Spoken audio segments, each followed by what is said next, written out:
人生第一次体验这么快的行程，这是第一次降落，都已经落地，好像是超出界限，所以重飞。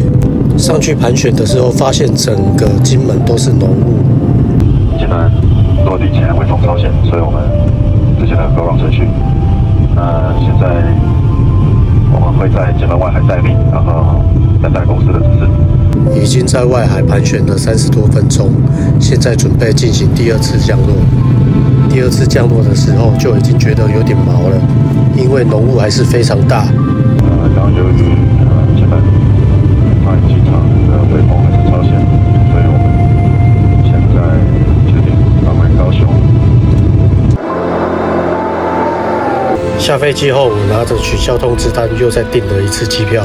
等了大概30分钟后，又停飞了。金门的鬼天气真的是很可怕，这礼拜不敢再搭飞机到金门了。